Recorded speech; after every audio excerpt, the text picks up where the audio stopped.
Metong yung noble profession ng pamanuro, aparte king dedikasyon, emo naman mababating ing malasakit daring teachers. Lakwas na para kareng kapakanan daring estudyanteng tinuring da ng antimong anak. I-Germanet de Diyos sa tubong Santa Rita, Pampanga, anam neng banwang tuturo king Pulong Santol National High School king Porac.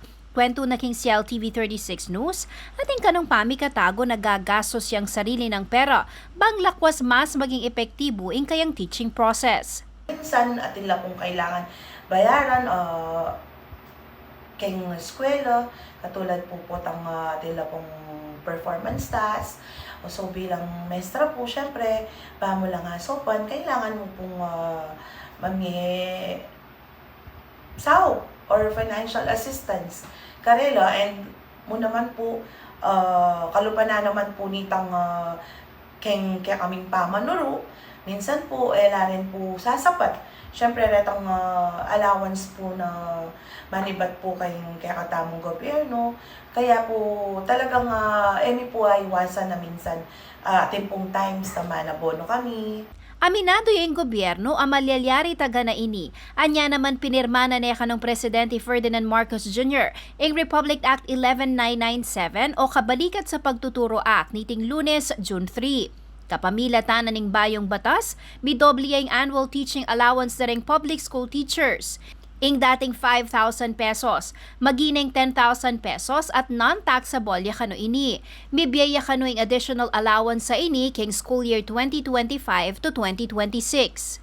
It must take an incredible amount of love to sacrifice what little you have for the sake of your students despite having financial worries of your own.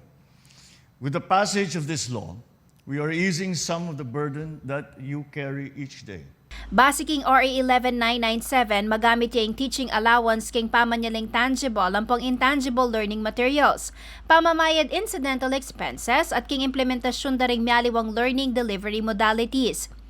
I-Teacher Joan Pangan, bistaman pasalamat yo king pangapasanan ng Kabalikat sa Pagtuturo Act. Nasa na pamurin kanuing long-term solution para king problemang daranasan daring tagapagmoldi daring kinabukasan ng kakatamong balena. Bilang metong pong talaturu, syempre po, meging masaya ko po, pauli na pong maragulya pong sahop, ita pong annual allowance ami pagkalob kaya kami. Kasi ito pong salary increase po, tutuman po, mas maragulya po sahop kaya kami. Panamdaman miya po talaga ito, hangga uli na pong lalo na ngeni. Mitatasngan po, ang pong mikakamalngan po, impanyaliwan ng pong babayaran.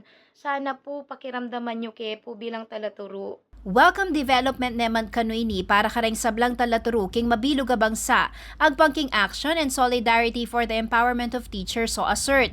Dapat nung nasa nakanutagan na ning gobyerno ang makasaw pa kareng talaturu, dapat nakanong mitas sing karelang sweldu. Kayaw sana ning assert amitas king salary grade 19 to 20 ing kasalungsungang salary grade 11 para kareng entry-level teachers.